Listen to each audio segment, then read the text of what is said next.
Дами и господа, добре дошли на полет с Grayson Air. Запознайте се с Boeing 747. Предлагаме всякакви удобства на самолета. Надявам се и сега салона да ви хареса. Добре дошли в Econ класата. Какво се състои? Какво трябва да обслужваме? Това е Econ класата. Запознайте се с нея. Тя най-много места има. Това представлява тесни места, събрани на едно място. Добре дошли в бизнес класата. Това са две широки седалки, които ви предлагат голямо удобство. А това е първата класа, която много би била удобна. Елате на втория етаж. Ще ви покажем нещо. Заповядайте. В втория етаж. Какво е това? Boeing 747. Един от най-добрите самолети. Кабина за стюардите, където да спят, или пилотите при дълги полети. А това са нашите пилоти. Запознайте се с Макс и Анджела. Макс е пилота в ляво.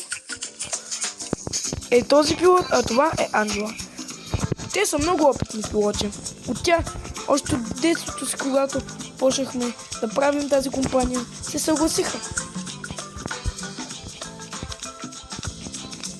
Grayson Air няма какво толкова да стане.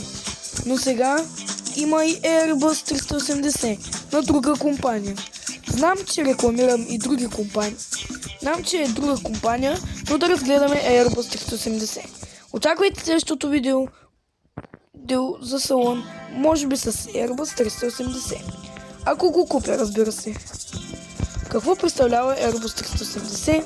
И отзад някакъв бар, който нищо не може да се види, но обаче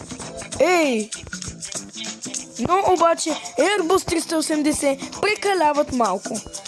Господине, защо сте си сложили самолета? Защо крилото на самолета ви пресича моето крило? Сега как ще го дам назад, бе, господине? Който е създал този полет, искам веднага да си мръбне самолета от тук. Кой си телепортирал самолета е така да ми затисне крилото? Това е най-големия Boeing, а това е най-големия пътнически самолет в света и най-големия Airbus. Вижте разликата между двата. Любимия ми е Боингът, но няма какво толкова да стане. Боингът ми е най-любимият самолет от всички, но да. Макс и Анджела искат да ви кажат чао, а сега приятно пътуване!